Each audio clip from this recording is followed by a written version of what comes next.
Então, começando, eu gostaria de fazer uma breve recapitulação especialmente para as pessoas que não tiveram oportunidade de participar da primeira e da segunda videoconferência. Nós começamos há 3 semanas e o assunto principal, como é ainda o assunto dessa série, é o juízo final. Só que nós pensamos que seria bom abordar esse assunto intercalando o assunto do juízo final com outros temas da maior importância para a doutrina da nova igreja, que nós chamamos de doutrinas fundamentais da igreja. Porque à medida que a gente fosse falando do juízo final, com certeza iria haver necessidade de abordar esses outros pontos que são fundamentais. Por exemplo, a ideia justa de Deus, a ideia da fé, da caridade e etc. E a gente não poderia cobrir o assunto do juízo final sem estar volta e meia parando para abordar esses outros pontos. Então, o que nós fizemos? Nós fizemos uma intercalação de assuntos. Nós começamos a tratar do juízo final e, ao mesmo tempo, estamos vendo algumas das doutrinas fundamentais da nova igreja. Na primeira videoconferência, nós vimos...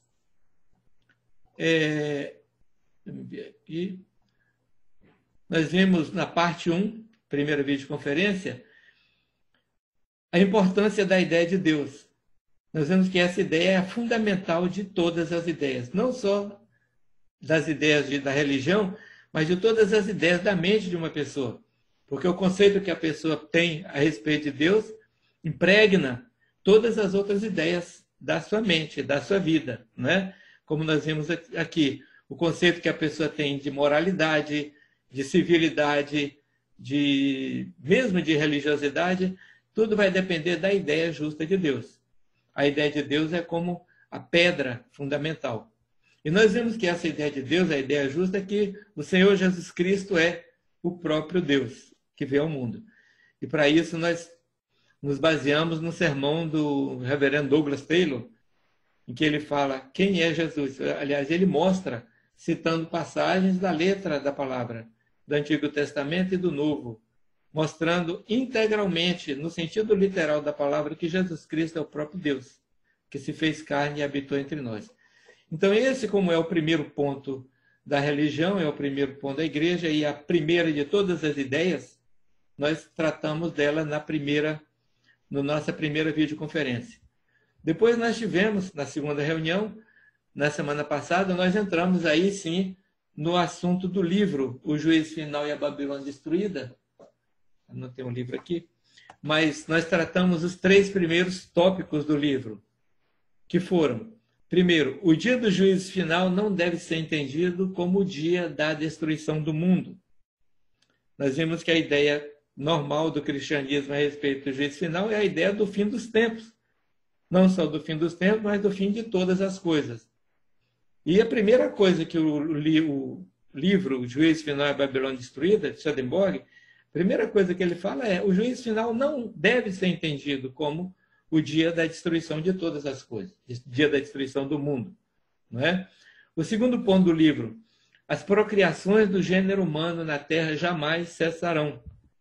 Porque nós vimos também que, baseado na interpretação literal dos evangelhos e também das cartas apostólicas, o mundo cristão, quer dizer, aí nós tínhamos, né, essa ideia, a ideia de que todo o universo físico desapareceria e haveria a cessação do gênero humano no mundo natural, ou seja, seria o fim da procriação do gênero humano.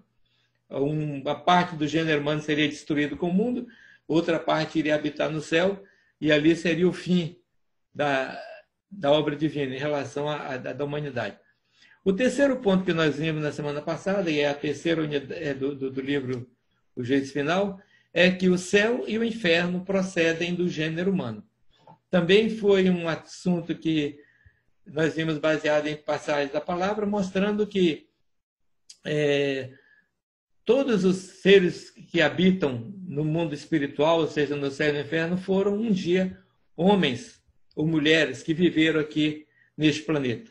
Então não existe a ideia de anjos sendo criados no céu, ou anjos que foram criados e depois se rebelaram e foram precipitados para o inferno, né?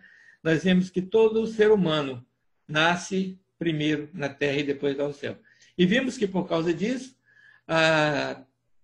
o ser humano na terra, ele é criado aqui primeiro para que ele possa exercer o seu livre-arbítrio, o seu direito de escolher se ele quer ou não ser conduzido ao céu. E o ser humano na terra nunca vai deixar de existir, ou seja, no mundo natural, nas terras, no universo, porque o ser humano aqui é a sementeira do céu. É aqui que o Senhor semeia o gênero humano para povoar o céu. E vimos finalmente que o céu é tão imenso, a imensidade do céu é tão grande que a criatura humana sendo criada indo para o céu nunca vai conseguir preencher todos os espaços que o Senhor cria no universo espiritual e natural. Então essas duas primeiras videoconferências foram introdutórias. Vimos então primeiro sobre a ideia de Deus, em seguida fomos aos primeiros 3 tópicos do juízo final, e agora nós voltaríamos nessa intercalação ao segundo ponto da doutrina fundamental da igreja, que é a ideia da fé. Porque nós estamos nos baseando nos 5 princípios que são chamados singulares da fé da parte do homem, que são ensinados na doutrina da nova igreja. Esses 5 singulares da fé são: há um só Deus, e esse Deus é o Senhor Deus Jesus Cristo. O segundo singular da fé, a fé salvífica é crer nele. Então é isso que nós vamos tratar hoje, o segundo singular da fé, que também a gente pode dizer que é o segundo ponto fundamental, que é a fé. Nós vamos começar falando de fé salvífica. E nós temos esse assunto muito bem abordado em 2 obras da Nova Igreja. Nós temos, nesse livro aqui, 4 doutrinas. A última parte é Doutrina da Fé. E temos também um capítulo dedicado ao assunto na verdadeira religião cristã. O tratamento é mais ou menos o mesmo nesses 2 livros. E nós vamos abordar esse assunto pegando parte de um livro e parte de outro. E nós vamos começar lendo o que diz aqui no Doutrina da Fé, número 1, que é o seguinte: hoje, por fé, não se entende outra coisa senão o pensamento de que algo é assim porque a igreja o ensina e porque não é evidente ao entendimento. Pois se diz, crê e não duvida. Desculpa, o Google está entrando. Pois se diz, crê e não duvida. Se responde, não compreendo isso, disse que por isso mesmo é que se deve crer. Por esse motivo, a fé de hoje é uma fé no desconhecido e pode ser chamada fé cega. E visto que é um ditame interno de alguém em outrem, é uma fé histórica. Que essa não seja a fé espiritual, vê-se-á na sequência. Então, esse é a doutrina da fé, que está no livro 4 Doutrinas, número 1. Então, todos nós sabemos que é preciso ter fé. Mas é difícil definir o que é fé. Algumas pessoas acham que fé é essa confiança. Ou, como diz o apóstolo, me parece que o apóstolo Paulo falou, a fé é a certeza das coisas que não se veem. Para as pessoas que pensam assim, que a fé é uma confiança em algo incerto, a fé, então, tem para elas o sentido de uma convicção, sem que haja necessariamente um fundamento para essa convicção. Ou seja, é uma convicção baseada no nada, baseada simplesmente numa confiança de que deve existir algo que ela não vê, mas que ela tem a certeza que deve ser verdadeiro. Na verdade, não deixa de ser uma vontade muito forte que a pessoa tem de que algo seja verdadeiro ou de que algo aconteça, porque ela não tem nenhum elemento racional para confirmar aquilo. É simplesmente um desejo de que algo aconteça. É uma persuasão. Outros pensam que a fé é um tipo de uma força de vontade. Uma convicção muito forte e também, que é semelhante em todo caso, um desejo que aquilo seja real, que aquilo aconteça, e eles dizem que quanto maior essa certeza, quanto maior essa convicção, maior é a fé que a pessoa tem. Outros ainda definem a fé como dogmas de uma religião, ou seja, qual é a sua fé? Aí a pessoa recita o credo da sua doutrina, os ensinamentos da sua religião. Então, esses conceitos parecem muito semelhantes entre si, mas ao mesmo tempo são distintos. E daí vem a dificuldade que nós temos de definir o que é realmente fé. Uns pensam que é uma convicção forte na mente, uma certeza, um desejo de que algo aconteça. Mas Swedenborg, então, como eu falei, dedicou um livro inteiro, um capítulo inteiro do livro. Na verdade, é um livro Doutrina de Fé, um opúsculo a esse assunto, e um capítulo inteiro do livro Nova Jerusalém, Verdadeira Visão Cristã, a Fé. E seguindo, então, mais ou menos a ordem de exposição nesses dois livros, nós podemos dizer que a coisa principal da fé, o ponto principal que nós vamos abordar, a fé salvífica é a fé no Senhor Deus Jesus Cristo. Senhor Deus Salvador Jesus Cristo. Se a fé salvífica é a fé no Senhor Jesus Cristo, quer dizer, e tem um adjetivo para essa fé, quer dizer que existe fé que não é salvífica, como nós veremos adiante, que há vários tipos ou várias formas de fé. E a obra de Swedenborg, Doutrina de Fé, começa tratando, e Verdadeira Visão, começa tratando primeiro da fé salvífica, ou seja, a fé que salva. Podemos deduzir, então, se existe uma fé salvífica, quer dizer que existe uma fé, ou várias, né, que não é salvífica. Como consequência lógica desse pensamento, nós podemos dizer que se existe uma fé que é qualificada como salvífica, então quer dizer que existem outras que não são salvíficas, isso quer dizer que não é a fé em si que importa, mas a qualidade dela. Ou seja, a fé precisa ter uma qualificação. Então nós estamos tratando, nós chamamos a atenção para o que é a fé salvífica, e em seguida nós vamos ver outros tipos de fé, outras ideias a respeito da fé, outras qualificações da fé. Nós sabemos, está fundada, a fé do cristianismo está fundada na ideia de que Jesus Cristo é o Filho de Deus. E as doutrinas da Nova Igreja dizem que é preciso crer no Filho de Deus, Redentor e Salvador, concebido de Jeová e nascido da Virgem Maria, chamado Jesus Cristo. Esse é o ponto fundamental, essa é a pedra de esquina, a pedra angular, a pedra que vai determinar a qualidade do alicerce, da construção que vai ser construída em cima dessa fé. Torna-se bem claro, então, que o próprio Deus veio ao mundo e nasceu aqui, através da concepção de uma virgem, e ele foi, pelo nascimento, ele foi ao mesmo tempo Deus e homem, numa só pessoa visível, Jesus Cristo. Essa é a fé central da doutrina da Nova Igreja.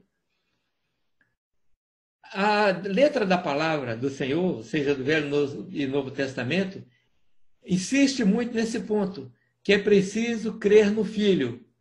Ou seja, que é preciso crer que o divino se encarnou, que o divino se fez homem, se fez visível no plano natural. Porque se não houver essa crença de que o divino se fez carne, nasceu nesse mundo, ou seja, ele tornou Deus até no plano natural, nós não podemos compreender, não podemos entender todas as outras coisas que estão relacionadas com a nossa religião, com a salvação, com a regeneração. Nós devemos crer que Jesus Cristo se tornou o homem, veio ao mundo e glorificou o ser humano, para que possamos receber os benefícios dessa fé, que são salvação, né, ou regeneração. Porque em João 3,36, o Senhor fala: aquele que crê no Filho tem a vida eterna. É preciso, então, que a gente frisar um ponto que a necessidade ou seja, é preciso que se crê no Filho. Não é dito que se deve crer no Pai. Vamos pensar bem nessa afirmação. Quando fala é preciso crer no Filho, Isso quer dizer que a ideia de Deus se concentra, corporifica em Jesus Cristo. E quando nós cremos no Filho, nós estamos crendo ao mesmo tempo no Pai, porque o Pai habita no Filho, como a alma habita no corpo. É por isso que não é dito, é preciso crer no Pai, nem na palavra fala aquele que crê no Pai, mas a fé fala assim, aquele que crê no Filho. Ou seja, a porta de entrada da fé é a crença no Filho de Deus. E é o único meio de nós chegarmos a Deus é pela crença no Filho dele. Por quê? Porque o Filho é a manifestação visível dele. E se nós tivermos dificuldade em compreender, em aceitar e crer nessa manifestação humana de Deus, nós não vamos crer então em coisa nenhuma a respeito de Deus. Porque se a gente não aceita aquilo que vê, não é, o que a gente entende, como é que a gente vai aceitar algo que a gente não entende? Que é a divindade, ou seja, o divino em si, que está acima de nossa compreensão. Né? É por isso que o Evangelho também fala assim, João, ninguém jamais viu a Deus, mas Jesus Cristo, o Filho, o fez revelar. O Filho nos deu a conhecer Deus. Então, quando diz assim, é preciso crer no Filho, nós acrescentamos, é preciso que se creia corretamente no Filho. Porque crer no Filho, muitas pessoas que creem numa trindade separada de pessoas, elas também creem no Filho. E elas creem no Pai e elas creem no Espírito Santo, só que creem em três pessoas distintas. E como isso faz uma confusão na cabeça delas, porque elas não podem entender como três podem ser um, por isso a crença no Filho, no caso delas, não leva a nada. Então é preciso que creiamos no Filho, mas creiamos corretamente. Crer no Filho corretamente é crer que o Filho é a manifestação visível, compreensível do Pai. Nós vimos isso na nossa primeira videoconferência, que o corpo é a parte, vamos dizer assim, o aspecto visível de Deus, e a sua alma, que se chama Jeová. E a pessoa de Deus que nossos olhos podem ver e compreender é Jesus Cristo. Nós não podemos imaginar, nem sequer compreender como é um Deus fora, separado da pessoa de Jesus Cristo. A necessidade que nós temos de enfatizar bem esse ponto vem do fato de muitas pessoas crerem em Deus, como eu falei, mas cada um crê em Deus à sua maneira, ou cada um crê no Filho à sua maneira. Né? Elas creem, por exemplo, o Filho como uma pessoa de uma hipotética trindade de pessoas, como a segunda pessoa da trindade, ou elas creem no Filho como o filho de Maria, ou elas creem no Filho como filho de José, portanto um homem meramente humano, ou eles creem no Filho como um mestre, o espírito iluminado que vê ao mundo, mas que não tem nada do divino nele. Ou seja, tem algo divino que ela não pode compreender, mas nunca, quando ela chama de Jesus como mestre, como espírito iluminado, elas estão dissociando da ideia de Deus. Porque por mais elevada que seja essa compreensão de um mestre, de um espírito de luz, nunca é a mesma que a ideia de Deus. Então, pessoas podem crer no Filho, mas sem crer que naquele Filho a alma é o Pai, a alma é divina. Tá certo? Então, para se crer corretamente no Filho, é preciso que se creia que o Filho é a manifestação visível de Deus. Como o apóstolo Paulo falou em Colossenses, nós citamos aqui da outra vez, em Jesus Cristo habita corporalmente a plenitude da divindade. Não é uma parte da divindade, é fisicamente. Agora, nós não podemos entender como é que um ser tão imenso, tão infinito, habita corporalmente em Jesus, porque está acima de nossa compreensão. Basta que nós creamos que a alma dele é divina. A alma dele é o Pai. É por isso que ele falou, crede que eu estou no Pai e que o Pai está em mim. E também quando Filipe pediu que ele mostrasse o Pai, o Senhor falou, quem vê a mim, vê o Pai. Então, resumindo, para crer no Filho, corretamente, nós devemos crer que podemos ver Deus na pessoa do Senhor Jesus Cristo. E se nós tivermos dificuldade de compreender como é uma pessoa dentro da outra, pensemos o seguinte, Deus é amor e sabedoria.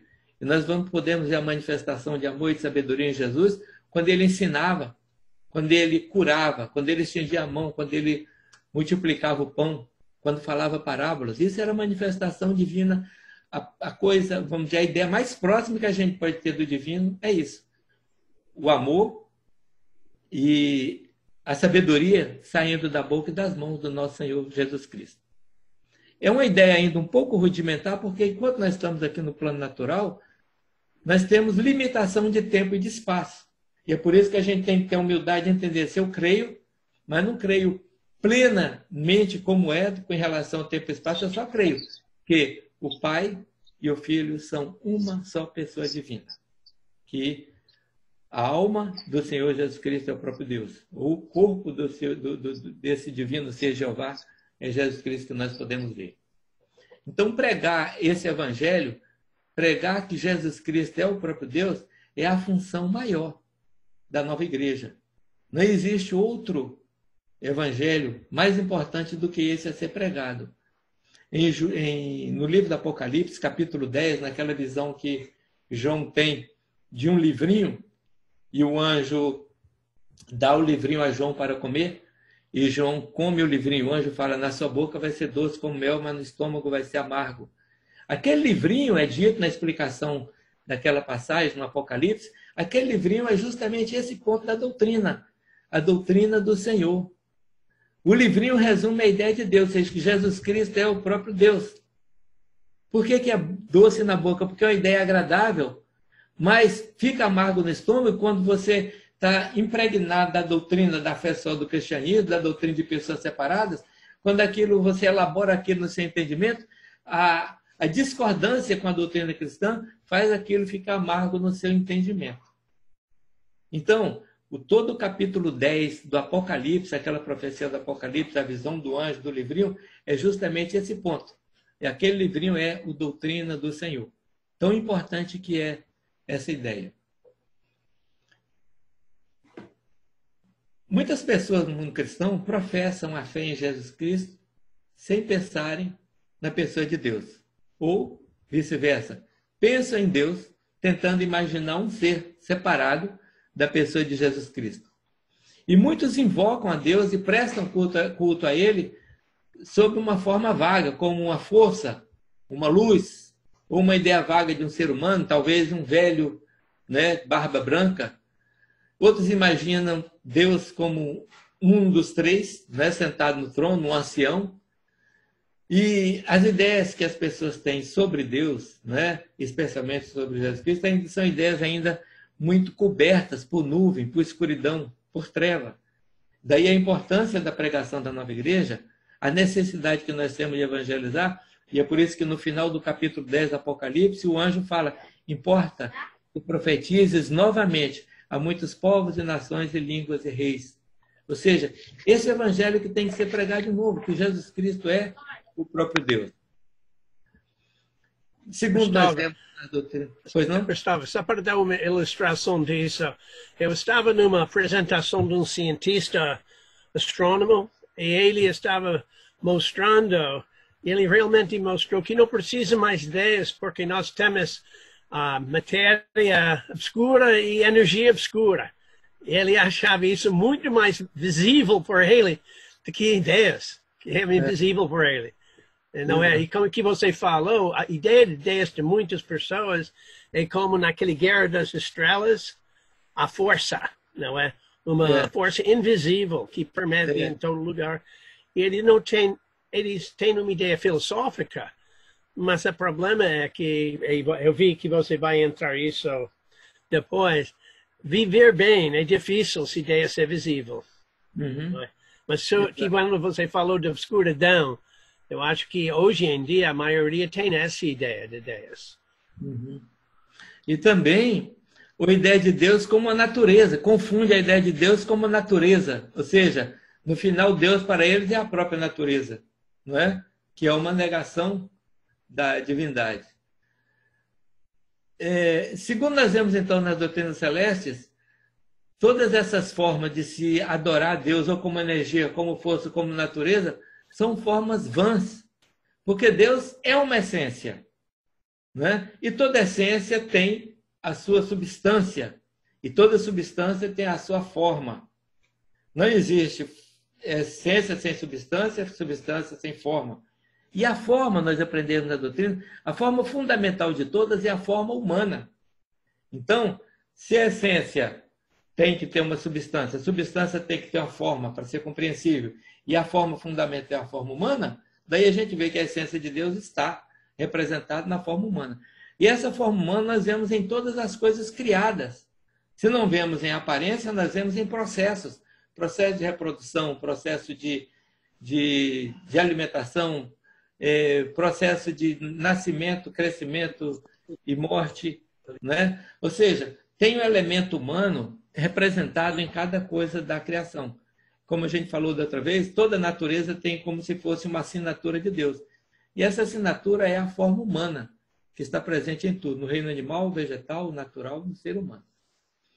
Então, quando a gente volta à ideia de que Deus, para ser compreensível, a gente precisa da ideia de Jesus Cristo, é porque Deus é a essência, nós não podemos entender o que seria isso. Mas a essência tem uma substância. Fica um pouco mais perto, mas ainda mais difícil. A substância tem uma forma, agora está chegando perto da gente. E a forma é a forma humana. Então, esse é como se fosse um caminho, uma escada para a gente chegar à compreensão de Deus. Se a gente tirar a pessoa de Jesus Cristo, a gente está tirando o quê? A forma humana. Se a gente tirar a forma, a gente está tirando a substância. Se tirar a substância, a gente está excluindo a essência e tornando, então, Deus como nada. Ou como essa força, né? Ou um espírito voando, né? Mas a palavra de Deus é bem clara para falar que Deus tem olhos, tem narinas, tem mãos, né? E outros elementos assim, mas Deus tem essas coisas humanas, materiais? Não. Nós é que temos, porque Ele teve primeiro. Não é? E isso está em Jesus Cristo, de uma forma perfeita e glorificada. Então, como a gente está vendo, não basta afirmar que cremos em Deus. Ou não basta afirmar que cremos no Filho. É preciso que a gente defina bem quem é o Filho, ou como eu creio no Filho. Um dos apóstolos, Tiago, quando ele está falando de fé, de crença, ele falou assim: tu crês em Deus? Fazes bem. Até os diabos creem e tremem. Ou seja, muito diabo faz melhor do que o ser humano, que muito ser humano crê e nem treme. Ou seja, nem tem temor de Deus. Há diabos que creem e ainda têm temor. Não é? A gente via quando Jesus estava andando na Galileia, na Judéia, alguns maus espíritos que estavam possuindo as pessoas naquele tempo, eles chegavam e reconheciam. E falavam, e uns falaram: que temos nós contigo, ó Jesus, Filho de Deus? Porque eles sabiam quem estava ali. Embora eles fazendo isso, não era um reconhecimento do Espírito. O Espírito agora, ele fez uma coisa boa, ele reconheceu. Não, ele estava fazendo, ele queria atrapalhar a obra do Senhor fazendo aquilo. Porque ele queria divulgar antes do tempo o processo de glorificação. E aí a aceitação dele seria mais difícil ainda pelos judeus. O que realmente os maus espíritos queriam não era confessar, era que Jesus fosse apedrejado. Não tem bondade nenhuma eles reconhecerem que Jesus é o Filho de Deus. Ô, Cristóvão, tem mais uma pessoa que creu que Jesus era Messias. Era Herodes, aquele rei que quis matar, não é? Ele também acreditou que isso foi o rei vindo para tirar o lugar dele, não é? Exato. Então, o Tiago fala, até os diabos creem e tremem. Quando alguém diz, então, que crê em Deus, se a fé que ela tem limita a ideia de Deus, não existe, então, nenhuma fé. É preciso que a fé em Deus seja centrada na pessoa do Senhor Jesus Cristo. Por isso, é melhor afirmar, quando a pessoa não entende muito bem, é melhor ela afirmar que ela crê que Jesus Cristo é, de alguma maneira, divino, ainda que ela não saiba explicar. É melhor ela dizer que ela não compreende bem do que ela negar, dizendo, ele não pode ser Deus, como Arius fez no começo do cristianismo, no ano 300 e pouco, quando ele começou a pregar na Ásia que Jesus não podia ser Deus, porque quando Jesus morresse na cruz era para o universo desaparecer. Então foi essa ideia dos arianos que os pastores, os bispos se reuniram para combater em Niceia. Só que em vez de procurar na letra da palavra a resposta, como a gente viu aqui no sermão do Douglas Taylor, eles foram formular outra ideia, né? Formaram uma heresia para combater aquela. Falaram, não, realmente ele não é Deus, ele é só uma pessoa separada de Deus, mas ele é também divino, mas a gente não pode dizer que são três. A gente pode ficar na mente, mas de boca a gente tem que confessar, ou seja, enfiaram uma confusão na doutrina do cristianismo. A fé que o mundo conhece, então, sobre Deus, de modo geral, é uma fé vaga, né? Porque ela não está centrada na pessoa do Senhor Jesus Cristo. Desde esse concílio de Nicéia, né, que se reuniu para rebater a heresia ariana, infelizmente a igreja cristã, em sua maioria, não reconhece outra fé senão essa que veio do concílio niceno, uma fé que separa Deus em pessoas distintas. Nós podemos ver, e vimos aqui um pouco no estudo de quem é Jesus, que se você estuda os evangelhos e as cartas apostólicas com uma mente isenta da doutrina do cristianismo, você vai entender que os discípulos, os primeiros cristãos, não acreditavam em 3 pessoas separadas. Ao contrário, assim como Paulo falou que Jesus Cristo, nele habitava corporalmente a plenitude de Deus, João, na sua carta universal, ele escreveu: Jesus Cristo, este é o verdadeiro Deus e a vida eterna. Como João também falou, ele até na velhice ele estava ainda deslumbrado pelo que ele tinha testemunhado, ou seja, Deus veio ao mundo e andou aqui no meio deles e glorificou o humano, subiu aos céus. Por isso que João fala: o que nossos olhos viram, o que nossas mãos tocaram. E João entendeu bem a profundidade que era da manifestação, ou seja, da encarnação divina. Por isso ele fala: a palavra se fez carne e habitou entre nós. Ou seja, andou conosco, Deus andou conosco. E ele fala: e vimos a sua glória, como a glória do unigênito do Pai. O Concílio de Nicéia não reconhece mais essa fé dos primeiros cristãos. Também na carta de Judas, ele fala: Jesus Cristo é o verdadeiro Deus. Ou seja, os apóstolos todos criam que Jesus Cristo era o próprio Deus. Como eu falei aqui também, quando eu estava falando do sermão do Douglas Taylor, a gente tem uma dificuldade de ver essa ideia do apóstolo hoje nos evangelhos, ou nas cartas apostólicas, porque os tradutores, depois de Nicéia, que traduziram do grego, por exemplo, eles já estavam impregnados da ideia de 3 pessoas separadas. E quando eles foram traduzir a Bíblia, traduzir o Velho e o Novo Testamento, essa ideia de 3 pessoas separadas entrou na cabeça e na mão deles. E é por isso que, quando Paulo faz, por exemplo, a sua saudação às igrejas, de modo geral, ele fazia uma saudação assim: graças a vós e paz da parte de Deus, nosso Pai, e do Senhor Jesus Cristo. Em quase todas as cartas, Paulo fala isso. Mas, se a gente for olhar como Paulo realmente escreveu, no grego, ele fala assim: graças a vós e paz, da parte de Deus, nosso Pai e Senhor, Jesus Cristo. Ou seja, Deus, nosso Pai e Senhor, é aposto, é qualificativo de Jesus Cristo. Mas os tradutores cristãos achavam isso esquisito e puseram uma preposição, né? Graças a vós e paz da parte de Deus, nosso Pai, e do Senhor Jesus Cristo. Ou seja, essa outra preposição ali, indicando uma outra origem, não está no grego. Por quê? Porque eles não iam falar uma bobagem dessa. Eles sabiam que a graça e paz vem Deus e Senhor Jesus Cristo. E aí, então, quando a gente olha exatamente como eles escreveram, a gente compreende. Escreveram assim, porque eles criam que Jesus Cristo era o próprio Deus.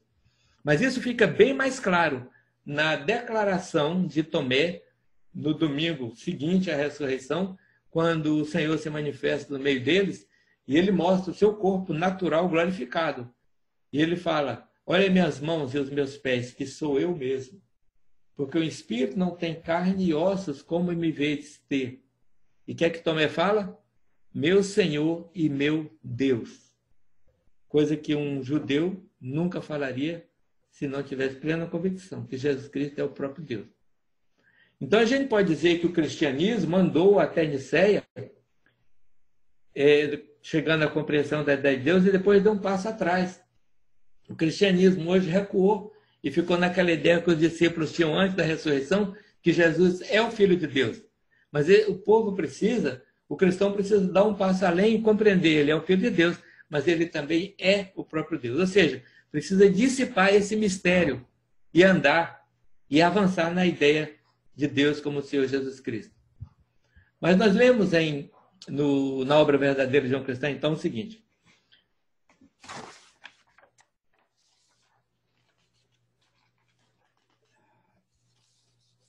que é preciso crer, ter fé em Deus Salvador Jesus Cristo, é porque a fé em um Deus visível, no qual está Deus invisível. Ou seja, essa é a fé no Deus visível, no qual está Deus invisível.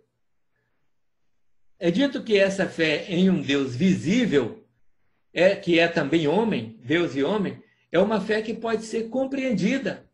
É uma fé que entra na mente da pessoa. Podemos compreender que o Senhor Jesus Cristo é assim, porque nós podemos olhar para nós e podemos compreender como nós somos, já que nós somos criados à imagem e semelhança dele. Nós podemos ver como o corpo e a alma em nós faz uma só pessoa, e o caráter, o espírito, a personalidade. Então, essa fé que Jesus Cristo é o próprio Deus, torna-se uma ideia brilhante em nosso entendimento. Dissipa toda dúvida, todo mistério, toda a ideia errada de pessoas separadas.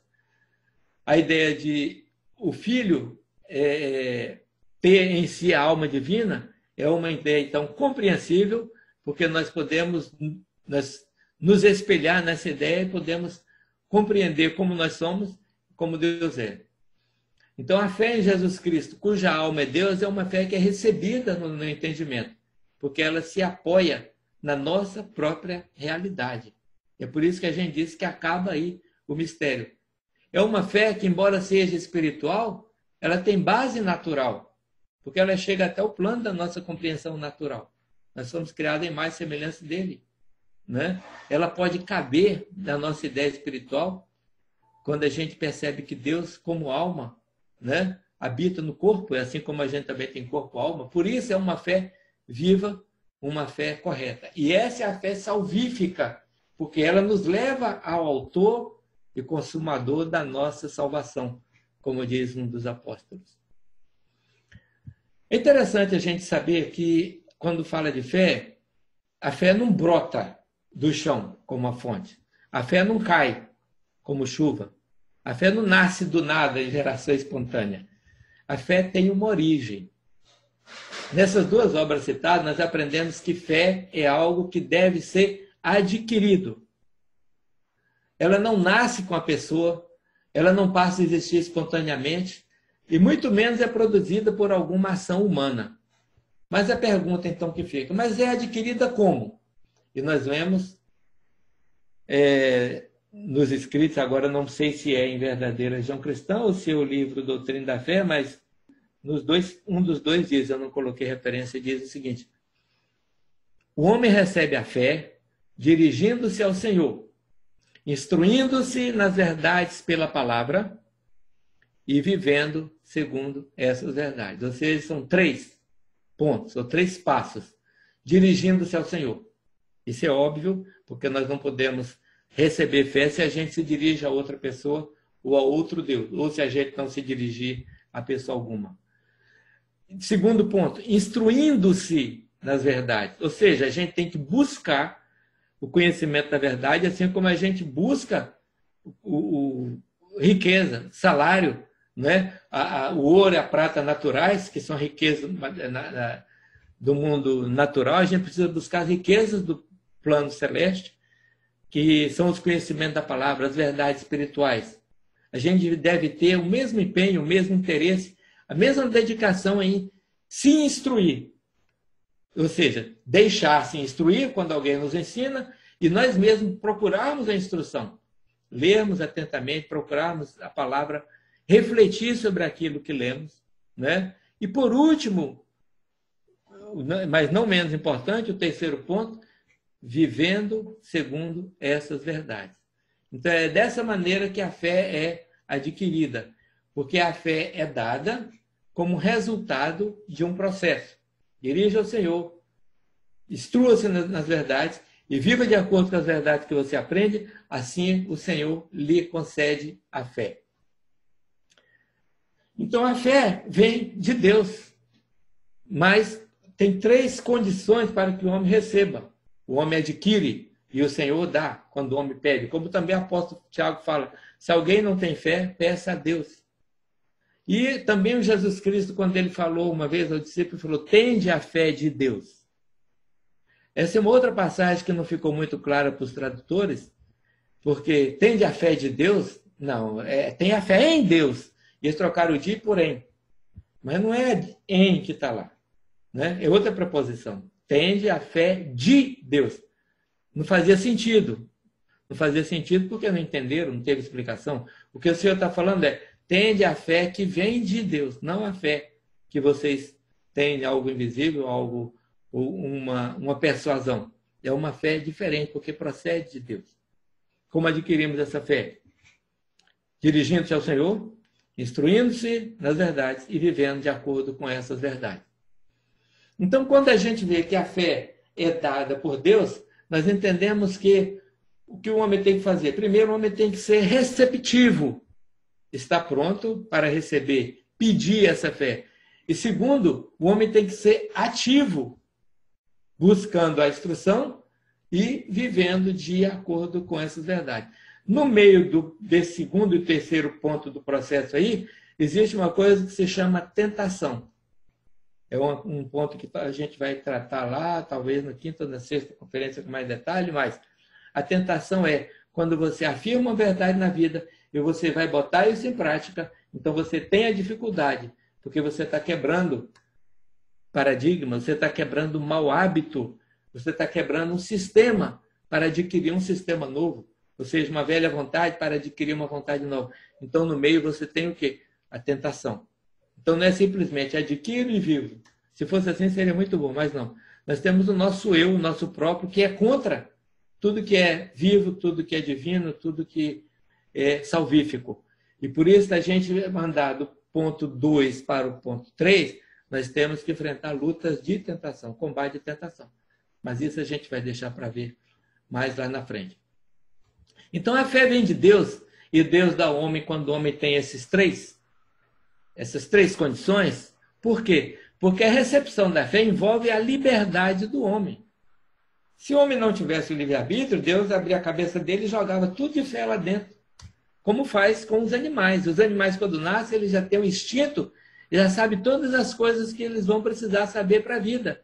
Já sabem qual a comida que eles vão buscar, já sabem quais os inimigos que eles têm, de que eles têm que se defender, já sabem que eles têm que sustentar a prole, não é? Ou seja, tem toda a informação do instinto, porque a liberdade do animal não é consultada. Eles não têm, tem um homólogo, análogo de liberdade, mas não é realmente liberdade. Mas o ser humano não. O ser humano nasceu com duas faculdades, que é a liberdade e a racionalidade. E é por isso que o Senhor não pode despejar a fé na mente da pessoa. É preciso que a pessoa busque a fé. É preciso que a pessoa busque a fé através do conhecimento, através do viver. Desde a infância, os pais que têm noção da importância das coisas espirituais começam a ensinar as crianças os conhecimentos da fé. E à medida que a criança cresce, elas formam um solo mais propício para quando ela receber a semente espiritual, ela tem, pela educação, pela... outro termo... perseverança, que é uma qualidade que a pessoa tem que adquirir antes ou independente da religião. Naquela passagem das sementes, quando o Senhor fala a parábola que joga a semente, que uma semente caiu no solo pedregoso, outra caiu na beira do caminho, tem uma que fala que pessoas que não têm raiz em si. Ou seja, é uma condição prévia. Porque tudo para você fazer na vida, você tem que ter uma certa persistência, você tem que ter uma perseverança. Você tem que dar continuidade àquilo que você busca fazer. E assim também nas coisas espirituais. Se eu começo a seguir o caminho da fé, eu tenho que me manter no caminho da fé, apesar da luta, da dificuldade. É essa raiz em si que a gente tem que buscar. Oi? Para ilustrar que você falou sobre eu vou dizer paciência, porque disse em Lucas que o solo que produz 30, 60 e 10 vezes, no último palavra é com paciência. E a maioria esquece isso. Eles pegam aquele planta no pedregais porque ele cresce rápido. E muitos pastores procuram pedregais, que representa fé, sem raiz. Porque crescimento aumenta, mas paciência, isso é difícil. Isso é perseverança que você falava. Exato. Então, receber a fé, ou seja, da parte de Deus, dar a fé ao homem, isso envolve a liberdade. E o homem tem que ter, então, usar a sua liberdade para convidar o Senhor para entrar na sua vida, para lhe ensinar, né, para o conduzir, né, para ajudá-lo a vencer, para mudar de vida, para viver de acordo com as verdades, porque sempre tem que haver uma mudança de vida. Nós vivemos a vida natural, nós temos que passar a viver a vida espiritual, e essa transformação que se chama regeneração. Envolve luta, envolve dificuldade, mas o Senhor ajuda, o Senhor auxilia e dá força ao homem. Então, o homem deve, usando a sua racionalidade e a sua liberdade, buscar esse conhecimento e essa obediência às verdades que ele aprende. Então, em outras palavras, a afeição que a pessoa tem por aprender as verdades, tá? Esse é o princípio da recepção da fé. Ele tem que se dirigir ao Senhor e ter desejo de receber, o que a gente chama afeição do vero, vontade de conhecer. Quando o homem tem vontade de conhecer, vontade de receber instrução, o que é que acontece? Ele forma nele um solo humoso, um solo fértil. E é nesse solo fértil, se o Senhor semear, como o Senhor vai semear, é um solo propício, favorável ao crescimento da semente. E é claro que até essa vontade de receber vem também de Deus, mas o homem cooperando e exercendo a sua liberdade. Então, o homem recebe a afeição da verdade na vontade e a verdade da fé no entendimento. Então, quando nós lemos o número que fala em verdade, que agora eu vi o número 343, quando diz que o homem recebe a fé dirigindo-se ao Senhor, os escritos dizem que isso não é uma ação passiva, na qual a pessoa não tome parte. Ou seja, a pessoa, Tiago fala lá na carta dele, quem não tem fé, pede a Deus, ou seja, Senhor, me dá fé, e vai embora. Aí no outro dia, Senhor, me dá fé. Aí não dá para saber se tem ou não, porque na hora do aperto, quando ele procura fé, ele vai descobrir que talvez ele não tenha nenhuma, porque ele confunde fé com convicção, com confiança. Mas, quando a gente sabe que fé é o reconhecimento da verdade, fica mais claro para a gente entender esse ponto.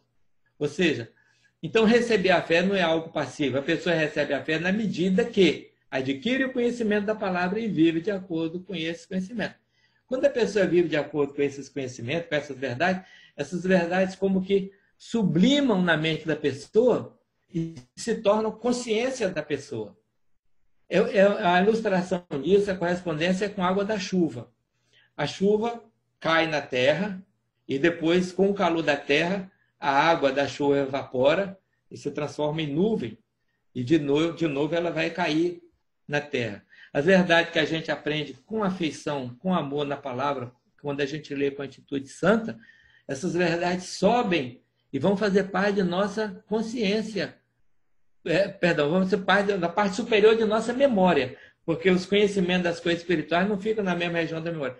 E quando a gente vive de acordo com as verdades que estão estocadas em nossa memória, aí elas passam a fazer parte de nossa consciência.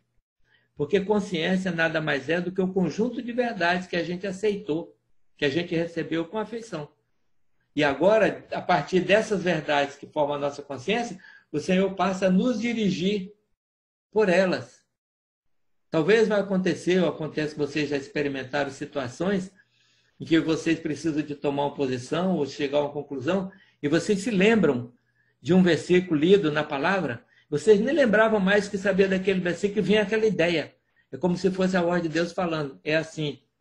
Aquele versículo que vocês não lembravam mais foi um conhecimento que foi sublimado e agora faz parte da consciência. E lá da consciência ele vem como luz, né? E esclarece a sua mente natural. O Senhor só opera por meio da verdade. Ele só fala na sua consciência se você tiver adquirido verdades pelas quais ele pode te dirigir. Então, as verdades que você busca com afeição e as verdades que você obedece na vida, elas fazem o seu conjunto de fé e elas também formam a sua consciência. E quanto mais você vive de acordo com as verdades, mais a sua mente esclarecida, mais você tem fé, mais você vê as coisas na clareza que a verdade de Deus lhe permite. Então o homem recebe fé, instruindo-se nas verdades da palavra e vivendo segundo essas verdades. E assim a gente tem uma noção mais clara que a fé é uma coisa que se recebe pelo entendimento, pela compreensão da palavra e depois pela vida de acordo com essas verdades, pela vontade de viver de acordo com essas verdades. O primeiro passo é aprender então da palavra, né? Quem é o Senhor, quais são as leis segundo as quais nós devemos viver. O segundo passo é viver de acordo com essas leis, né? E assim a nossa consciência é formada e o conjunto de verdades em nós vai fazer a nossa fé. Parece-nos bastante claro que essas coisas são necessárias, né? Nós não podemos imaginar o que é a vida espiritual sem esse espaço, esse processo de dirigir ao Senhor, de buscar a palavra, de obedecer a palavra, né? Não basta só também adquirir a instrução, não basta estocar minha memória de conhecimento da Bíblia. Eu posso decorar a Bíblia do começo ao fim, mas aquilo ser apenas um conhecimento científico na minha memória. É preciso que aquilo se torne uma cognição, ou seja, um conhecimento mais elevado que vai fazer parte da minha consciência. E isso acontece quando eu obedeço aquilo que eu aprendi. Se a palavra, então, compara a fé a uma semente que é lançada na terra, né? Podemos ver que a fé é dada pelo Senhor e a terra que o Senhor lança é a nossa afeição pela verdade, onde o Senhor semeia a sua semente. O Senhor mesmo diz isso quando ele compara a fé às sementes que o semeador saiu a semear. E também compara a fé ao grão de mostarda. Nós vamos encontrar essa comparação de fé a sementes na palavra. Porque o semeador semeia e ela cresce, ela se desenvolve. A semente não aparece do nada na terra. Ela é lançada pelo semeador, mas na terra propícia. Na verdade, o Senhor semeia em todos os corações, mas uns recebem, outros não. Né? O Senhor não é seletivo quanto a amar um homem e não amar outro. A diferença é que uns são receptivos ao amor dele e outros não são. E a recepção do amor de Deus que faz a vontade de viver de acordo com os mandamentos dele. Outra coisa interessante sobre isso é que a semente lançada na terra não é a semente que nos alimenta, mas é a semente que é produzida. A semente que nos alimenta é aquela que é produzida, não é a semente lançada. Isso quer dizer que a fé que nos alimenta é aquela que se multiplica. Quando ela cresce e se multiplica, ela vai sustentar a nossa vida espiritual. Não foi aquele primeiro rudimento de fé, de conhecimento que a gente recebeu, não. Aquele primeiro rudimento, ele foi aprendido, ficou na memória. Depois, pelo desejo de obedecer, ele se tornou parte da consciência. E quando ele se tornou parte da consciência e nós vivemos de acordo com essa consciência, ele se tornou parte de nosso novo entendimento e nossa nova vontade. Então, é isso que sustenta a nossa vida espiritual. É a semente que passa por um processo de crescimento e frutificação. Né? Germinação, frutificação. A parte que é lançada na terra, em relação à parte que frutifica e multiplica, é relativamente pequena. A quantidade de coisa que nós aprendemos por nosso próprio esforço na palavra é relativamente pouco em relação ao que o Senhor faz multiplicar depois, se a gente obedece aquilo que Ele ensina. E a gente aprende que os anjos no céu, eles aumentam em sabedoria imensamente, sem nunca terminar o processo de ampliação de sabedoria, embora nunca se tornem perfeitos, nunca chega à divina sabedoria, mas não há espaço para o crescimento e a frutificação das verdades na mente. Um outro ponto que fala da fé também, né, que nós vemos nessas duas obras, é estados e qualidades da fé. A fé existe no homem como a sua vista espiritual. A fé é comparado, ou seja, existe uma correspondência, uma relação muito próxima entre a fé e a visão. Porque assim como o corpo depende do olho para enxergar, o espírito depende da fé para compreender as verdades. A fé é para o entendimento, assim como a visão, a vista ou os olhos são para o corpo. É evidente por isso que sem a fé, o entendimento do homem é cego para a verdadeira natureza de todas as coisas, para a verdadeira natureza de Deus. Em Verdadeiro João Cristão também, 346, é dito que a visão do corpo e a visão do espírito se correspondem. E, por consequência, tudo que se aplica ao estado do olho também se aplica ao estado do entendimento, ao estado da fé, ou à visão do entendimento. E como existe uma variedade de estados saudáveis, ou estado de morbidade no olho, também existe uma variedade de estados de fé saudáveis ou de morbidade. Por exemplo, nós aprendemos, embora nós não vamos entrar em detalhe aqui, porque é muita coisa, mas nós aprendemos que existe uma fé bastarda. A fé bastarda é quando as falsidades estão misturadas com as verdades. Essa fé bastarda, as doutrinas ensinam que ela pode ser comparada a uma enfermidade dos olhos e, por consequência, a uma enfermidade da visão que pode ser chamada de belida. É uma mancha sobre a córnea que faz com que a vista fique obscura. Ou seja, a mistura de falsidades e verdades obscurece o entendimento. Assim como essa belida, uma mancha que escurece a córnea, escurece a visão. Fala também que existe a fé prostituída, que é aquela que vem de veros que foram falsificados. E fala que existe uma fé adúltera, que é aquela que provém dos bens que foram adulterados. E essa fé prostituída, a fé adúltera, pode ser comparada à doença que se chama glaucoma, que é um dessecamento ou um endurecimento do humor vítreo ou do humor cristalino. Comparação que está em Verdadeira João Cristã. Também fala um outro tipo de fé que é a fé tapada, ou fé cega, que é uma fé nas coisas místicas. Embora não se saiba se essas coisas são falsas ou verdadeiras, a pessoa crê nelas, né? Mesmo que elas estejam contra a razão, mesmo assim a pessoa acha que são verdadeiras. E essa fé, então, pode ser comparada à enfermidade dos olhos, diz lá, que pode ser chamada de gota serena, e a amaurose, que é a perda da vista por uma obstrução do nervo óptico. E, no entanto, o olho parece ver perfeitamente. Não aparece nenhuma mancha, nenhuma coisa. O olho parece que enxerga quando você olha para ele, mas ele tem essa glaucoma ou essa amaurose.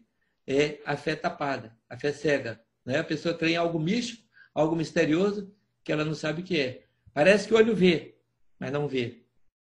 Tem também a fé errática, que é a fé em vários deuses, que pode ser comparada à enfermidade que se chama catarata, que é a perda da visão por uma obstinação entre a túnica esclerótica e a úvea, dizem Verdadeiros João Cristão. Eu não sei se esse termo hoje é um termo da ótica da medicina, mas é um termo que foi traduzido nos anos 50 ou 60, né? E talvez a gente tinha que conferir esses termos depois, né? A catarata, a perda da vista por uma obstinação entre a túnica esclerótica e a... Mas o que importa para a gente é que isso é correspondência da fé errática. Agora, um detalhe. Não quer dizer que a pessoa tem essas doenças, que a pessoa tem esse tipo de fé, não. As correspondências, elas não estão necessariamente no mesmo indivíduo. As correspondências, elas existem no mundo espiritual e elas têm reflexos no mundo natural. Tá certo? É por isso que há crianças que têm determinadas enfermidades, não porque elas pecaram ou que eles têm aquele estado de vida espiritual, mas é porque existe a doença, né? Existe o mal da natureza humana e isso afeta pessoas inocentes ou não. Tá? Então, nós não podemos fazer uma associação entre o estado de visão da pessoa. Eu, por exemplo, estaria com problema sério, porque eu tenho miopia muito alta, então eu já teria um problema muito sério. Mas não, a gente não pode aplicar isso porque a gente estaria fazendo julgamento do interno da pessoa. Nós não podemos fazer esse tipo de julgamento. Mas que as doenças, todas as doenças têm correspondências com males, tem. Isso é um fato, né? Existe na pessoa ou não. Independente de estar naquela pessoa, tem essa correspondência.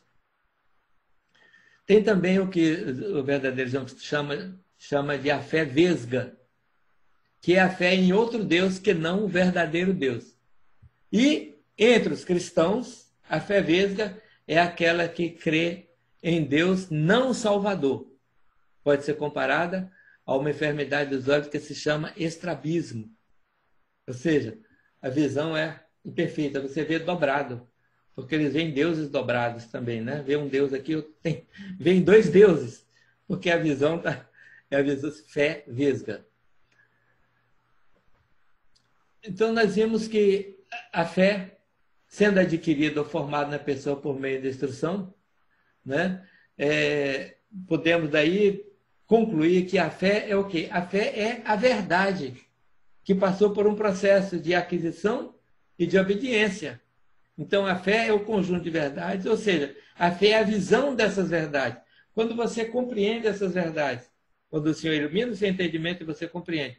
E é por isso que a definição de fé, no começo de Verdadeira Religião Cristã, desse capítulo, a fé é um reconhecimento interno das verdades. Agora a gente pergunta, como é que vem esse reconhecimento? Vem da própria verdade. A verdade, ela mesma ilumina e ela mesma se mostra.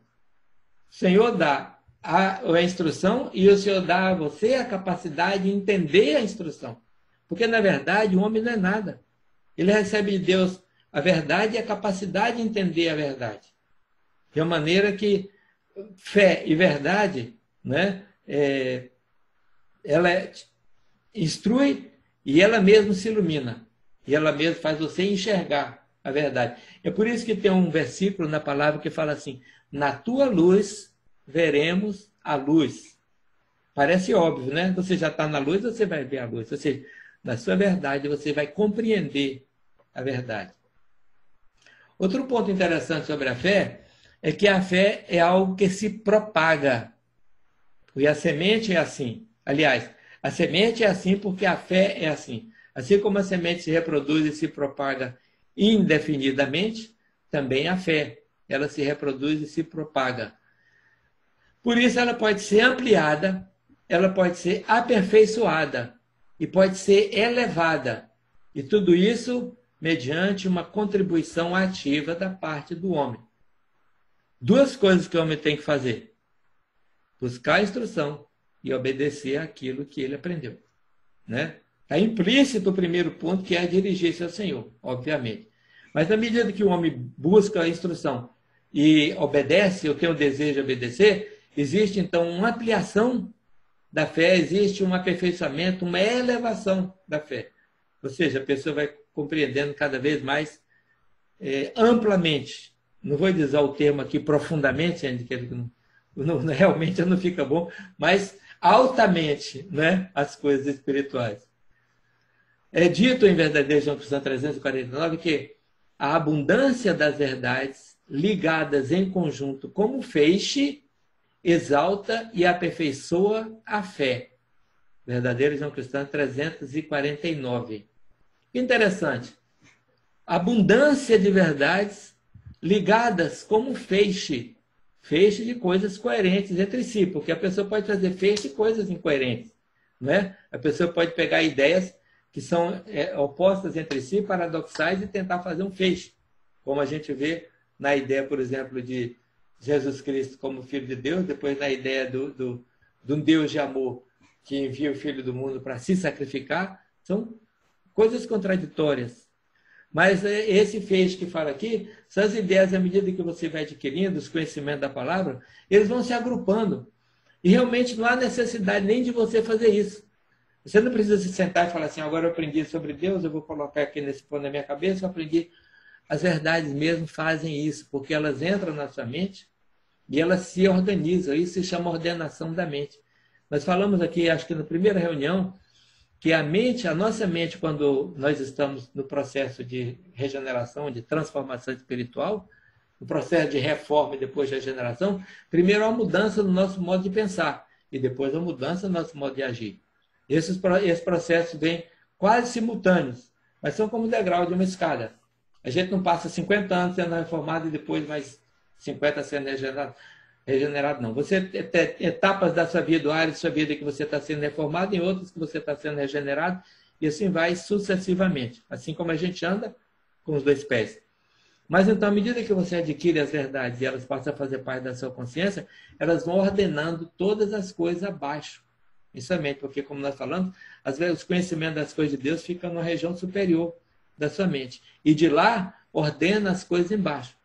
E a mente do homem, como é comparada a um jardim, quando o homem é regenerado, né? Antes da regeneração é comparada a um mato fechado, de cipó, de espinho, de erva daninha. Mas à medida que a verdade ordena a sua mente, você vai tendo a organização das verdades, do conjunto de princípios. E todos eles vão ficando cada vez mais claros para você, até que a sua mente se torne um paraíso, onde as árvores estão plantadas em alamedas, em ordem, né? Num processo que você sabe onde elas estão. As primeiras verdades que nós aprendemos sobre Deus, que foram enraizadas em nosso entendimento, elas, à medida que o tempo passou, essas verdades cresceram e frutificaram, hoje são como árvores. Árvore que você conhece, né? Como o exemplo que nós demos. Você, por exemplo, quando é criança, você tinha uma árvore no fundo de sua casa, no quintal, e você gostava de subir na árvore e brincar. De tanto que você brincava naquela árvore, você decorava os galhos que ela tinha. Quando você subia, você já subia, sem nem olhar para o galho, você já subia, porque era árvore, era familiar, uma coisa familiar para você. Então, as verdades fundamentais da igreja que ficam enraizadas na sua mente são como árvores de Deus plantadas, e você está familiarizado com elas. E você sabe cada posição, cada ramificação dessa verdade, cada implicação dela. E é interessante que nunca para de frutificar e de florescer e de enfolhar. Ou seja, está sempre crescendo e tornando uma árvore frondosa e frutífera. Então, no processo de regeneração, a mente do homem é organizada pela própria verdade. E por isso que a mente reformada, regenerada, se torna um jardim, o jardim de Deus. É essa a correspondência do jardim do Éden. O jardim do Éden não era uma plantação física aqui na Ásia, ou onde quer que seja que as pessoas imaginam que tenha sido, mas era a mente do homem no seu estado primitivo de integridade aqui nesse mundo. A igreja antiquíssima. A mente do homem é comparada ao jardim do Éden, com os rios, com as pedras preciosas, né? Que é outra representação das verdades da palavra. Então, a mente, os verdadeiros João Cristão fala, a abundância de verdades ligadas em conjunto como um feixe exalta e aperfeiçoa a fé. É, pois, pela quantidade e qualidade de verdades que a fé se desenvolve. Ou seja, depende de nós buscarmos, porque a iluminação por meio das verdades vai depender da quantidade e da qualidade de verdades que a gente adquire. Irmão, nós teríamos bastante coisa para falar aqui a respeito da fé, mas eu acho que eu já me estendi muito, porque é um capítulo inteiro do verdadeiro João Cristão, não sei se são 60 ou 70 páginas, e um livro todinho. Mas eu creio que a gente abordou aqui os aspectos essenciais da fé, não é? Que fé é um reconhecimento interno da verdade, fé é algo que deve ser adquirido, e ela é adquirida quando você se dirige ao Senhor, busca instrução e obedece, e à medida que você adquire, ela reforma e enriquece a sua mente. Faz com que haja um processo de transformação no modo de entender, de compreender as coisas. Então, esse conjunto de verdades que você adquiriu vem formar também a sua consciência. E esse processo de propagação e de multiplicação é um processo que dura pela eternidade. Mas então, mas essa fé precisa ser uma fé correta no Filho, corretamente entendido como o próprio Deus no humano, o Senhor Jesus Cristo, como o único e verdadeiro Deus Salvador. Então, esse é o ponto fundamental, o ponto básico da fé.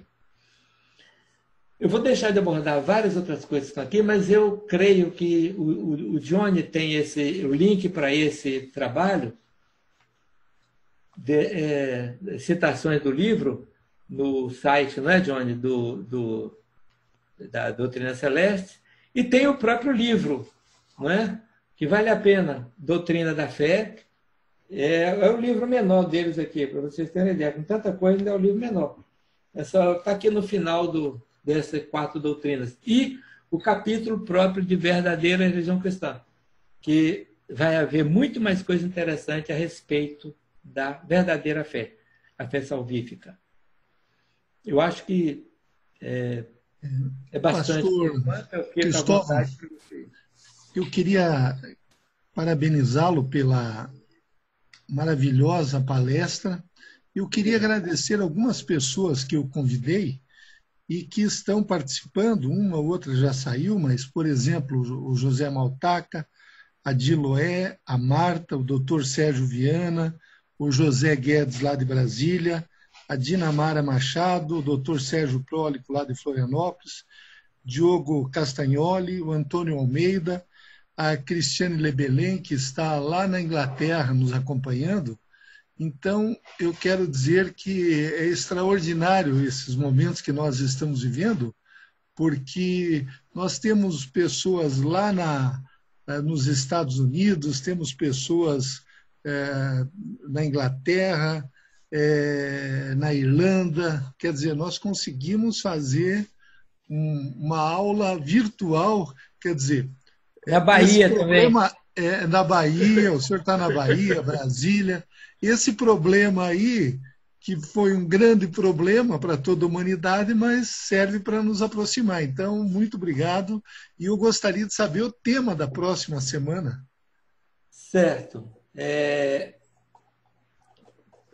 Os 3 capítulos do juízo final, não é? A próxima semana será quarta videoconferência. Nós vamos ver os 3 tópicos seguintes da obra Juízo Final, que é: todos os que nasceram homens e morreram, desde o começo da criação, estão ou no céu ou no inferno. Segundo ponto, o juízo final deve ocorrer onde estão todos juntos, assim, no mundo espiritual e não na terra. E terceiro ponto, o juízo final acontece quando é o fim da igreja. E o fim da igreja é quando não existe mais fé, por não haver mais caridade. Tentar sintetizar isso em 1 hora, na semana que vem. Jorge, vocês, seus amigos, têm esse esquema que Cristóvão fez para palestras? Porque eu tenho um esquema aqui. Se o Johnny me mandar, eu posso mandar para todos eles. Seria bom para saber o assunto. Eu mandei para eu estava de pular para o próximo assunto, depois eu olhei o esquema e vi que ele vai pegar em 2 semanas. E desculpa, agora encontrei mais um amigo aqui, que é o Luiz Mauro Lebelém também, que estava acompanhando, que eu não tinha visto aí. Obrigado, Luiz. E eu quero agradecer você, Jorge, para chamar tanta gente para participar nessas aulas que são tão boas. Que maravilha. Olha, Brasília, Bahia, o Cristóvão está ministrando lá do sul da Bahia, né, Cristóvão? Que cidade é a sua mesmo? Alcobaça. Alô? É casa de praia, ele está lá no sol, na praia. Como é que é o nome mesmo, Cristóvão? Alcobaça. Alcobaça, vou ver no mapa. Vou ver se essa praia é boa, quem sabe a gente vai para lá fazer um... Oi, vocês são muito bem-vindos, é a melhor praia do sul da Bahia. Alcobaça. Mas muito obrigado por todos aqui que estão acompanhando, né? É um prazer muito grande estar com vocês. E obrigado aí, Luiz. O Johnny colocou lá no site, tem um link, desde a primeira palestra. Normalmente vai para o Johnny antes, uns 3 dias antes, né, Johnny? E aí vocês podem baixar, se quiserem acompanhar. Né? Qual é o site? Está na plataforma, Pastor Andy, está na plataforma do curso online de teologia. Eu vou mandar junto com o link, está certo? Manda para Jorge também para mandar para outros. Ok. Tá bom. Obrigado. Somente uma curiosidade, Pastor Cristóvão, e para todos nós.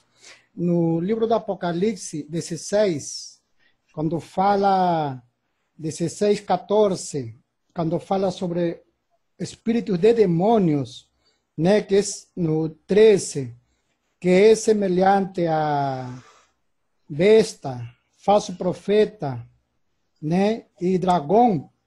Alô? Né? Alguém está querendo falar? Sandra. Sou eu, a Sandra. Depois eu falo, pastor. Pronto, daqui a pouco. Só um segundinho, Sandrita. Estes também são formas de fé. Dragão, falso profeta e a besta.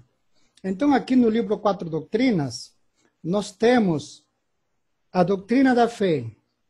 Essa é a fé que é ensinada aqui, a fé verdadeira. Mas a fé verdadeira está constituída por reconhecimento do Senhor, conhecer a Escritura Santa e viver o que o Senhor ensina. Essa é a fé plena, certa, a fé verdadeira.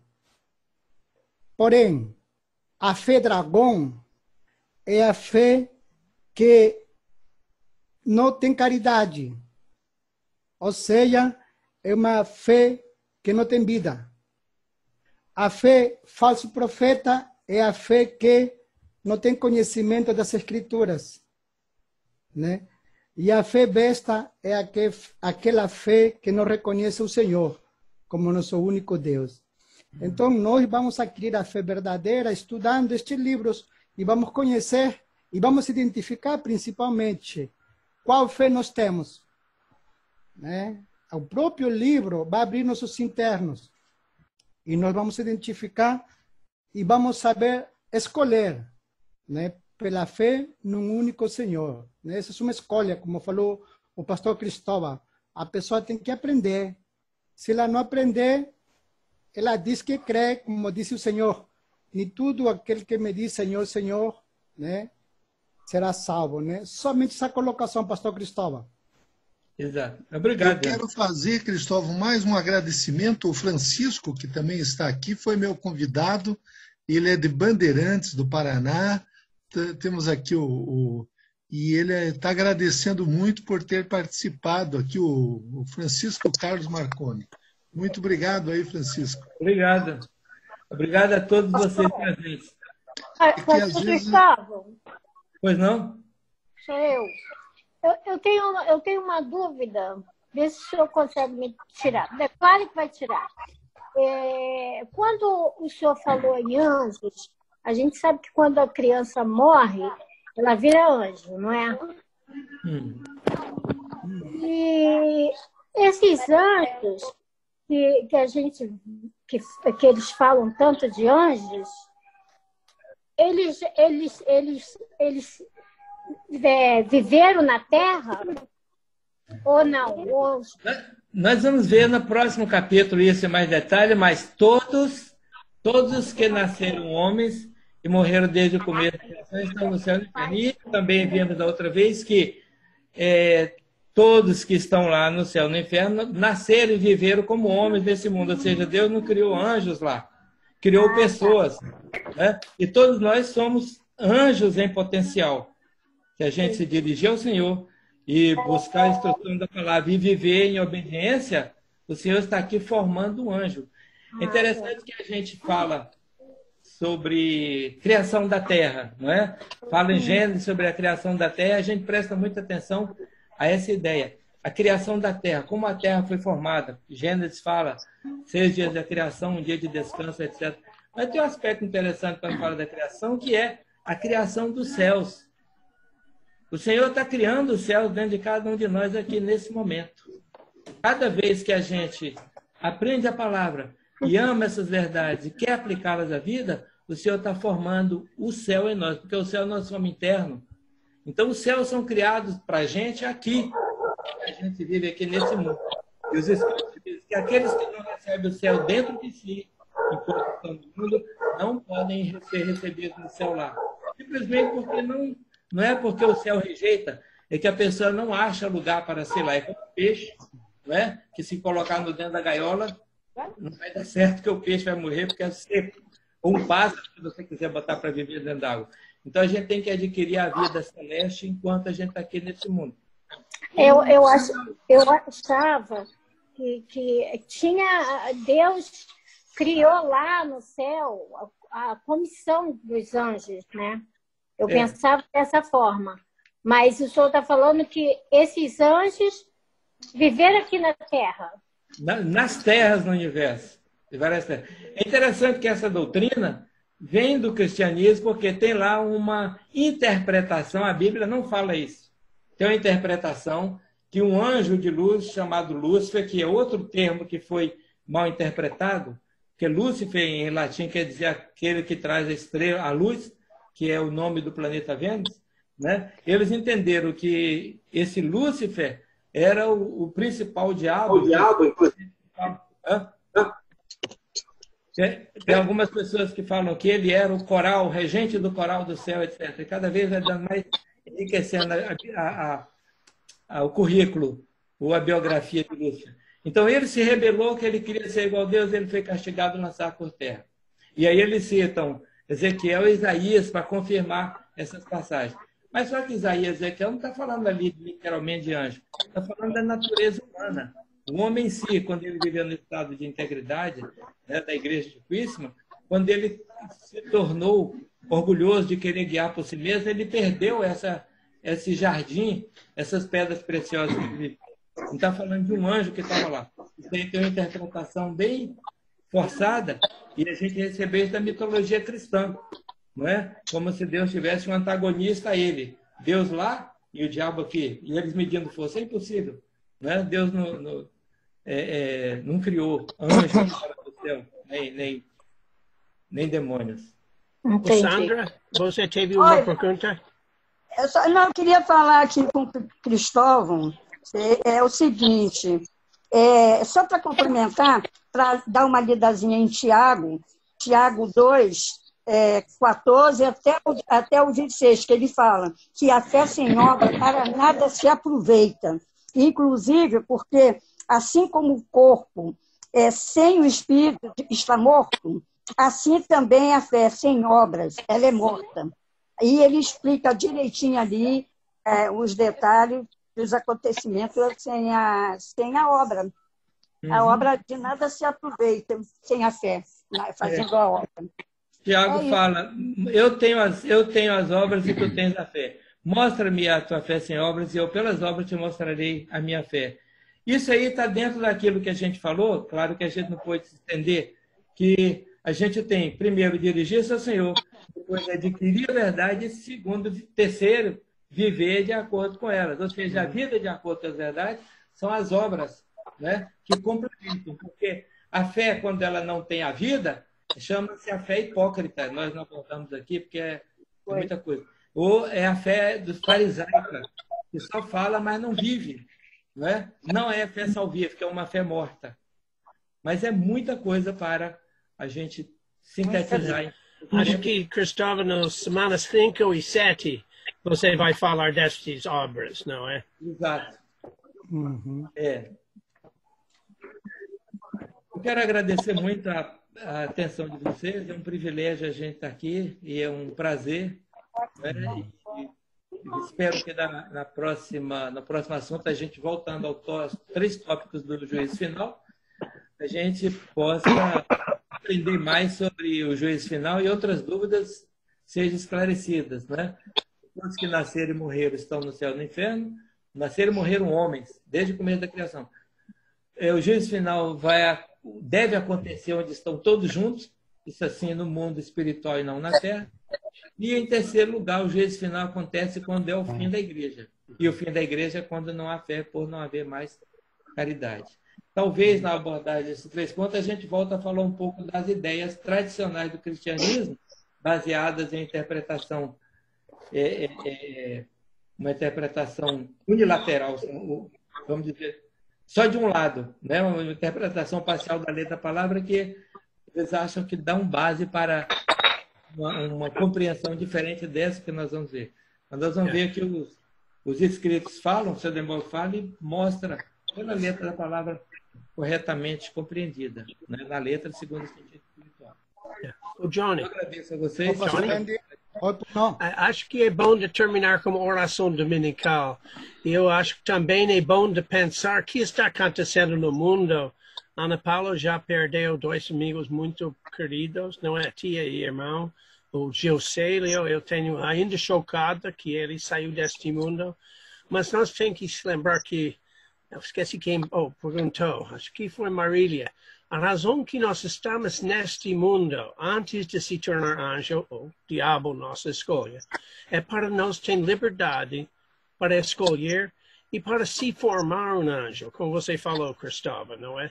Então, agora o Senhor está pegando alguns anjos. Não é? Porque pela morte e doença, a vida daqui é como útero para a vida eterna. Então, realmente, embora que uma tristeza enorme, uma situação pandêmica e pandemônio também, é ainda uma coisa que o Senhor está presente, tomando como dizer, a vantagem do jeito de crescer o céu, não é? Embora que o mundo está sofrendo. Então, vamos fazer a oração dominical para fechar. Johnny, você quer conduzir? Eu já orei no início. Vou deixar Eduardo fazer essa oração, por favor. Ok. Eduardo. Pai nosso que estás no céu, santificado seja o teu nome. O nome. Venha a nós o teu reino. Seja feita a tua vontade, como no céu, também na terra. O pão nosso de cada dia dá-nos hoje. Perdoa nossas dívidas, assim como perdoa aos nossos devedores. e não nos e não nos Induzas induzas à à tentação, mas livra-nos do mal. porque teu O reino e o poder e a glória para sempre. Amém. A graça do nosso Senhor Jesus Cristo esteja com todos nós. Amém. Muito Eu obrigado. gostei muito de conhecer vocês, foi muito bom. Desculpe, eu sou do gringo aqui, não é? Estou muito feliz de ver tanta gente aprendendo coisas boas. Qual que é a tua cidade aí, Andy? Aí nos É Estados chamado Campton, uma aldeia que tem mais ou menos 1.000 pessoas, não é? Fica em que estado mesmo? Em Pensilvânia, perto de Filadélfia. Mais ou menos 100 quilômetros de Filadélfia. Ah, ótimo. Longe Obrigado, de vírus, não é? Beleza. Quero agradecer também, professor. O Andy, eu Professor vou Jorge. fazer uma Guedes. pergunta. Por favor, Guedes. Caiu. Ana Paula, você falou? Eu posso fazer uma pergunta, pastor Cristóvão, o Andy? Posso? Faça. Eu sei que, como você falou, Andy, nossa vida aqui é como um útero para o céu, né? Mas nesse momento, quando são pessoas próximas, a minha tia, meu irmão e hoje o Josélio, o Josélio e a Ana, eles são pessoas muito queridas para mim. Eu conheço o Josélio e a Ana já há muitos anos. E quando é tudo muito junto e quando, assim, não são mais pessoas que eu vejo na televisão, são pessoas muito próximas, está sendo muito difícil. Eu sei que o Senhor é bom, independente das coisas que eu vejo como Queen, ele continua sendo bom, mas está sendo muito difícil esse momento, porque é muito junto. As pessoas não estão indo embora um ano, daqui a 2 anos, ou daqui a 10 anos. Elas estão indo embora em dias, que foi o que aconteceu na minha família. Eu sei. E aí, se vocês puderem falar um pouco disso, até para mim para compreensão, porque é muito difícil. Mesmo eu já tendo entrado na igreja pré-adolescente, eu estou sentindo meu coração muito dolorido e pedindo a Deus que me dê entendimento, mas está um pouco difícil nesse momento. Especialmente você tão longe da família, não é? Porque eu não posso voltar. Minha mãe pediu, o Rio de Janeiro está muito perigoso e não tem como voltar nesse momento. A primeira coisa que essa doença não vem do Senhor, não é? Essa nós temos que saber. E também a mal ataca todos. E não é nossa culpa, não é? Você não tem nada a ver com isso, Ana Paula, não é? Quer dizer, não é nada do Senhor testando você individualmente. Mas o mundo, sim, o mundo precisa bronca para pensar de novo sobre coisas espirituais, não é? E talvez o Senhor deixou, mas ele não fez. Ele nunca faz mal. Cristóvão, você tem alguma coisa? Eu geralmente, eu não gosto de colocar testemunho pessoal. O Andy sabe disso. O Andy revisava meus sermões no passado, né? E eu nunca coloquei coisa pessoal no assunto do sermão, mas eu acho que numa situação dessa, eu vou falar de uma coisa pessoal, que a Ana Paula sabe, o Andy sabe.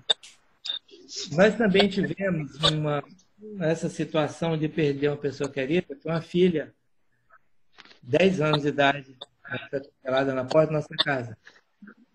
E vai fazer 30 anos. Já tem 29 anos. A gente recebeu na época apoio dos irmãos da igreja. Andy veio dos Estados Unidos, ficou com a gente um tempo.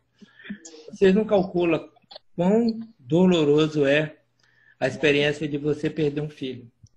Depois eu perdi. A gente fala perder, esse verbo aí eu estou empregando porque é da língua, mas não é o correto, tá? Depois eu perdi pai, perdi mãe, e não se compara. Porque quando a pessoa já tem a idade, a gente já espera que na ordem natural das coisas elas vão. Mas quando é uma criança, né, é dificílimo. Mas uma coisa eu te digo, o único consolo que a gente pode encontrar é na letra da palavra. Na noite, foi o passamento dela, nós lemos o Salmo 23, nós lemos Jeremias 31, porque o Senhor nos falava nas mínimas coisas. O Senhor nos mostrou, por exemplo, que era impossível a gente continuar aqui nesse mundo, ela continuar nesse mundo, porque o alimento que ela precisava agora, o alimento espiritual, só no céu. Nós abrimos uma passagem naquela hora que o Senhor fala assim com os discípulos, na multidão, fala, dá-lhe voz de comer. O Senhor mandou que os discípulos alimentassem a multidão. Os discípulos não tinham que alimentar a multidão. Eles tinham 5 pães e 2 peixes deles mesmos. Por que o Senhor também falou, então, para eles alimentarem a multidão? Para que eles reconhecessem a capacidade deles de alimentar o povo. Para que soubessem que é Deus que alimenta. Naquele dia, naquela hora, naquele momento, entendemos que o alimento espiritual que a gente tentava dar para a nossa filha, que era a instrução na palavra de Deus, nós não podíamos mais dar.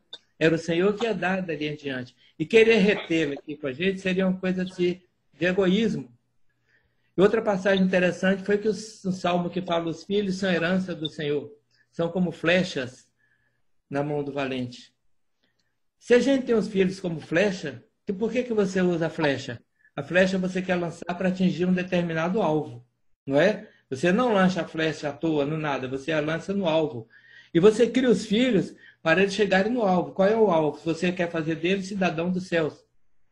E seria como se uma flecha você está colocando no ar, que ela escapa e ela vai atingir o alvo. Aí a gente pensou, por que a gente está triste e infeliz se a nossa flecha alcançou o alvo, que era o nosso objetivo? Por essas e muitas outras ideias que o Senhor foi nos dando, nós estamos percebendo que o Senhor tem um plano e um propósito em cada coisa. O momento da gente de ir para o outro lado é o momento que Deus sabe. Nós não sabemos. Então, eu creio que chegou o momento para seu irmão, chegou o momento para sua tia, chegou o momento para o Josélio, porque eles estavam preparados para entrar na vida espiritual, para entrar na vida eterna. E eles são recebidos pelos anjos com a maior ternura que a gente possa imaginar. E é dito aqui que se a pessoa adquire nesse mundo pelo menos 1 grão de vida espiritual, que ela é salva. Porque o Senhor não lança fora ninguém que busca Ele, que se dirige a Ele. Então, nós temos a esperança de que o Senhor leva a gente para o outro lado quando a gente chega no melhor estado espiritual aqui. Se a gente ficasse mais um pouco aqui, seria como um bolo que você deixa no forno e ele passa do ponto e sola ou queima. Então, o Senhor é que sabe das coisas. Se a gente parar para analisar o que é essa vida aqui em comparação com a eternidade, como eu falei com você, se você conheceu a gente mais ou menos naquela época, 30 anos quase que a nossa filha se foi. Para a gente é como se fosse 1 mês, 2 meses, porque a gente nunca lembra, você nunca vai deixar de lembrar do seu irmão com saudade, a gente não vai deixar de lembrar de José. Mas uma coisa que Deus faz é dar uma noção da dimensão da vida eterna e te dar o consolo da palavra e a certeza do reencontro. São 3 coisas. Que essa vida é temporal, passa rápido, não é nada, que a vida eterna não tem fim e ela não se compara com essa vida aqui. E enquanto você não reencontra, o Senhor te dá o sustento da palavra. Não existe outro sustento. Não existe palavra que a gente possa fazer que possa confortar um coração nessa hora. Somente abrir a palavra. E o Senhor, que sabe o estado de seu coração, Ele vai falar exatamente, porque a palavra tem todas as respostas. Eu sei que é muito difícil, eu posso falar experiência própria, né? Mas eu falo uma coisa, o Senhor sustentou a gente. O Senhor manteve a gente na esperança, como tem mantido, de reencontro, de certeza da vida eterna e da certeza não de nossa salvação, mas da certeza que Deus salva a todos que se dirigem a Ele. Essa certeza, sim, nós podemos ter. Se a gente viver de acordo com os mandamentos dele, certamente Ele vai nos levar ao céu e nós vamos nos encontrar. E depois que nós passarmos por lá de lá, as coisas aqui desse mundo vão ser como um piscar de olhos, como um sonho, como um pesadelo. Não é? Se a gente pensar que as pessoas não ficam dormindo na sepultura até um dia do juízo, como os cristãos, muitos cristãos creem, mas a pessoa desperta no terceiro dia e agora o seu irmão já despertou, sem mais a doença, sem mais qualquer defeito, né, qualquer dificuldade, e já está deslumbrado, vendo a maravilha do céu, sendo recebido pelo Senhor, pelos anjos. Só isso aí já deve ser um futuro muito grande, não é? Também, Ana Paula, mais uma coisa. Misericórdia faz parte do amor, não é? E misericórdia é miséria do coração. E por isso, porque você tem amor, você sente essa dor. Não, é muito melhor você sentindo essa miséria do coração do que se isso foi uma coisa fria, não é? Então, o dor que você se sente é a misericórdia do Senhor, porque Ele também está com essa miséria do coração para a raça humana, não é? E para todos nós. Obrigada, amém. E os sentimentos aí, Ana Paula, você que mora na Irlanda, é? Sim, em Dublin. Ah, tá. E os teus parentes eram do Rio de Janeiro? Minha família toda mora no Rio de Janeiro.